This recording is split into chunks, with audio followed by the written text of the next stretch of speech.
മാങ്ങ മോട്ടിച്ച കള്ളൻ. കേസ് വാദിക്കുന്നതിന് മുന്നേ നീ ഇവിടെ എത്തിയിരിക്കണം. ഇല്ല ജഡ്ജ് നിനക്ക് നല്ല ശിക്ഷ തരും. ശിക്ഷ ശിക്ഷേന്ന് ഈയിടെ എനിക്ക് ഇച്ചേന്ന് വരത്തുള്ളൂ. ഞാൻ കൊച്ചത്തിന് ഒരു കൊച്ചവുമല്ലേ പറയണേ. നീ എന്നെ കളിയാക്കാതെ വരുന്നുണ്ടെങ്കിൽ വാ. ആ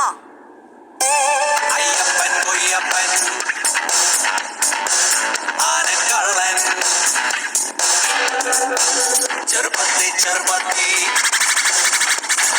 ജനക്കള്ളൻ വിടർത്തി കഴിഞ്ഞെങ്കിൽ വരണമല്ലേ. ഞാനേ ഒരു പോലീസ് ഉദ്യോഗസ്ഥന്. അപ്പൊ ആ ഒരു ബഹുമാനം നിങ്ങൾ എനിക്ക് തരണം. ഏട്ട് മൂത്ത് SI ആവണം ഞാൻ കണ്ടിട്ടുണ്ട്. കോൺസ്റ്റബിൾ മൂത്ത് കള്ളനാവണം ഞാൻ ആദ്യമായിട്ട് കാണുവാണേ.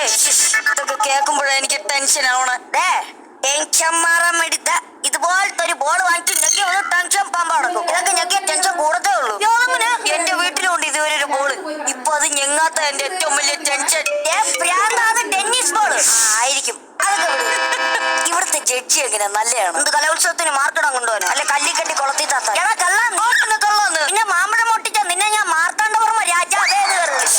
ശരിക്കും ഞാൻ മാമ്പഴം മോട്ടിച്ചിട്ടില്ല. കള്ളം പറയണ എന്റെ അച്ഛൻ കഴുത. ഞാൻ തന്നെ 10 കിലോ മാമ്പഴം മോട്ടിച്ചു. എനിക്ക് ഒരു എളുപ്പമില്ല. പക്ഷെ എന്താ തെളിവ്?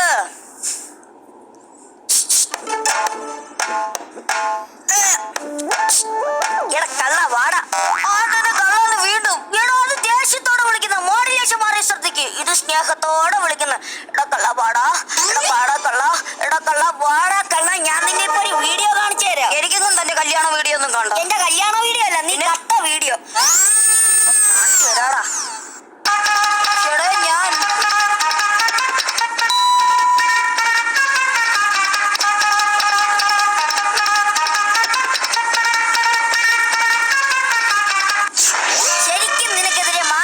കേസ് മാത്രമല്ല പിന്നെ സ്വന്തം കൈ കടിച്ചു കുറച്ച് ഇന്ന കേസും കൂടെ ഉണ്ട്. ഇതൊക്കെ കേട്ടിട്ട് അങ്ങ് ഞാൻ എത്ര കാശ് വേണം തരാം. എനിക്കതൊരു വിഷയമേ അല്ല. ഇതൊന്ന് ഊരിത്തരണം പ്ലീസ്. ഞാൻ LLB പഠിച്ച നിനക്ക് ഉടുപ്പ് ഊരിത്തരാൻ. കിഴങ്ങ അതല്ലേ പറഞ്ഞ കേസിൽ നിന്ന് എന്നെ എങ്ങനെയല്ലോ ഒന്ന് ഊരിത്തരാൻ. അത് വല്ല തന്നെ കൊണ്ട് സാധിക്കുവോടോ? നീ എന്നെ അങ്ങനെ കളിയാക്കൊന്നും വേണ്ട. ഒരുത്തന് കോടതിയിൽ 99% തൂക്കുകയറ് വിധിച്ചു. അവന് രക്ഷപ്പെടാൻ വെറും 1% മാത്രമേ ചാൻസ് ഉള്ളൂ. ആ കേസ് വാദിച്ചത് ഈ വാളൂരാ മുക്കില്ല. എന്നിട്ട് ആ 1% കൂടെ കൂട്ടി 100 ആക്കി അവനെ തൂക്കിക്കൊന്നു. അവന് ഇതൊക്കെ കേൾക്കുമ്പോ എന്ത് രസമാണെന്നറിയാവോ. പക്ഷെ വെളിയിറങ്ങി കഴിഞ്ഞിട്ട് അവന്റെ ബന്ധുക്കളൊക്കെ എന്നെ കൊല്ലുമെന്നൊക്കെയാ പറഞ്ഞേ. എനിക്ക് വലിയ പേടിയൊന്നുമില്ല. 2-3 ദിവസം ഞാൻ നിന്റെ വീട്ടിൽ താമസിക്കുന്നത്. നിന്റെ അഭിപ്രായം എന്ത്? ഒരു അഭിപ്രായം ഇല്ല. താൻ ഇതുപോലെയാണോ എന്റെ കേസ് വാദിക്കാൻ പോകുന്നത്? നിന്റെ കേസ് എനിക്ക് 100% ഉറപ്പാ. അത് കേട്ടാ മതി. വിജയിക്കൂലെന്ന്. കേസെങ്ങാനും തോറ്റാ അയ്യോ പിണങ്ങി ഓട്ടനെ അങ്ങോട്ട് പിണങ്ങി. ഇനിയിപ്പോ എന്നെ കൊല്ലും, കോടതി പോവും, കൊട്ടേഷൻ തരും, അങ്ങനെയൊക്കെ ആയിരിക്കും പറയാമെന്ന് അടി. നിന്റെ സാക്ഷി വന്നില്ലേ? ഇല്ല എനിക്ക് ചേച്ചിയില്ല ചേട്ടനെ ഉള്ള. കിഴങ്ങ നിന്റെ കൂടെ നിന്റെ സാക്ഷി വന്നില്ലേന്ന്. അതാ ഞാൻ പറഞ്ഞ എനിക്ക് ചേച്ചിയില്ല ചേട്ടനെ ഉള്ളതെന്ന്. നമ്മളിങ്ങനെ കോടതി കയറുമ്പോ സപ്പോർട്ട് ചെയ്യാൻ വേണ്ടി സാക്ഷി. സാക്ഷിയായിട്ട് എനിക്കൊരു മാമനുണ്ട്. പക്ഷെ മാമൻ ഇന്ന് വരാൻ പറ്റൂല. അയ്യോ അതെന്ത്? മാമന് ഈ ഗ്യാസ് കമ്പനിയിലാ ജോലി. അപ്പൊ ദീപാവലിക്ക് ബോണസ് ആയിട്ട് മാമന് 2000 രൂപ കിട്ടി. മാമൻ എന്തോ ഇത് ആ കാച്ചിന് പോയി പടക്കം വാങ്ങിച്ചിട്ട് മുതലാളിനെ ഇംപ്രസ് ചെയ്യാൻ വേണ്ടിട്ട് ആ ഗ്യാസ് കമ്പനിയിൽ ഇട്ട് തന്നെ കത്തിച്ചു. അയ്യോ ഒന്നും ആർക്കും എന്തെങ്കിലും പറ്റിയോ? അവിടെ ഉള്ള ആർക്കും ഒന്നും പറ്റിയില്ല. പക്ഷെ മാമനെ ഒന്ന് കാണണം. എന്ത്? കണ്ണിന് പകരം തറച്ചക്രം, മൂക്കിന് പകരം കൊരവപ്പൂ, വായിക്ക് പകരം എരിവാണ്, ശരീരം ഫുള്ള് ഗുണ്ട്. ഇപ്പൊ അമേരിക്കന്ന് വിളിച്ചേക്ക് ഒരു പടം ചെയ്യാൻ. ഏത് പടം? പടക്കുമാൻ. അതിനൊക്കെ എന്റെ തമിഴ്നാട്ടിലെ മാമൻ ഭയങ്കര സംഭവല്ലേ. മാമ അവിടെ ഉള്ള ആൾക്കാരോട് ബെറ്റ് വെച്ച് ബബിൾക്കം ചവച്ചോണ്ട് ഉൾക്കടലിലോട്ട് ഒരൊറ്റ ചാട്ടവാ. നേരെ നീലത്തിമിംഗലത്തിന്റെ അടുത്തെത്തി അതിന്റെ നെറ്റിയിൽ ചവച്ച ബബിൾക്കം ഉടച്ചു. എന്നിട്ട് പറയും നീ ആണാണ് എന്നെ ഓട്ടിച്ച് തോപ്പിക്കണമെന്ന് പറഞ്ഞ് മാമൻ ഒറ്റ പോക്ക. എന്നിട്ട് മാമ ഇപ്പൊ എവിടെ ഉണ്ട്? ഇപ്പൊ മാമന്റെ നെറ്റി 1 രൂപ തുട്ട് ഒട്ടിച്ചോണ്ട് കണ്ണാടി വിറ്റോണ്ട് അവിടെ ഉള്ള ആൾക്കാർ കൊണ്ടു നടക്കണം. തന്റെ മാമനെ പോലാണോ താനും? 100 കമ്പ്യൂട്ടറിന്റെ പവറാണ് ഈ ബ്രെയിന്. ശരിക്കും നമ്മളിപ്പോ എന്തായിരുന്നു പറഞ്ഞോണ്ടിരുന്നത്? നമ്മളിപ്പോ എന്തായിരുന്നു പറഞ്ഞോണ്ടിരുന്നെന്ന് പറയടാ. 100 കമ്പ്യൂട്ടറിന്റെ പവർ. 100 കമ്പ്യൂട്ടറിന്റെ പവറാണ് നിന്റെ ബ്രെയിൻ നീ പറഞ്ഞത്. ബാക്കി നീ പറഞ്ഞില്ല.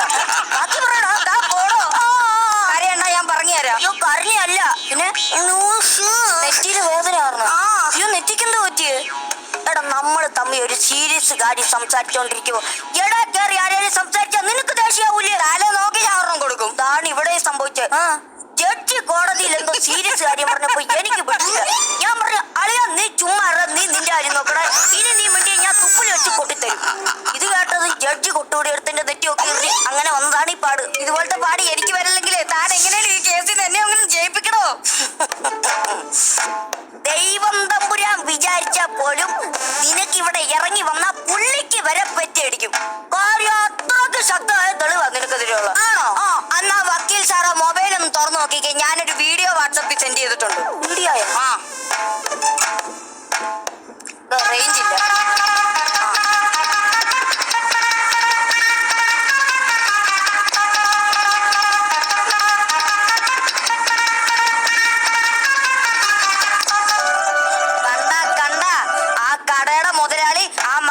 വിഷമടിക്കുന്നുണ്ടോ?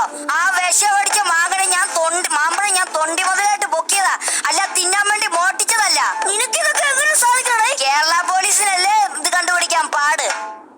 ബാക്കിയും കൂടെ ഉണ്ടല്ലോ തെളിവ്. ബാക്കിയാ അളിയ നീ പറഞ്ഞതുപോലെ ഞാൻ മാങ്ങയിലെല്ലാം വിഷമടിച്ച് വെച്ചിട്ടുണ്ട്. ഇനി തെളിവിന് പേടിക്കണ്ട. നീ ഇത് കോടതിയിലോ എവിടാന്ന് വെച്ചാ കൊണ്ട് കാണിച്ചോ. പിന്നെ വൈകിട്ട് അടിക്കണ്ട, നമുക്ക് മദ്യം മേടിച്ചേരണം. നീ ധൈര്യമായിട്ട് കൊണ്ട് കാണിക്കണം. എവിടാന്ന് വെച്ചാ കാണിച്ചോ. ഓക്കെ. ഒരു അബദ്ധം പറ്റിയതാ നിന്റെ അച്ഛന്. ഈ ജയിൽ ഇടിഞ്ഞു വീണാലും നീ പുറത്തു വരുന്ന ഞാൻ വിചാരിച്ചേ. ഇതിപ്പോ ജയിൽ ഇടിഞ്ഞാലും നിന്റെ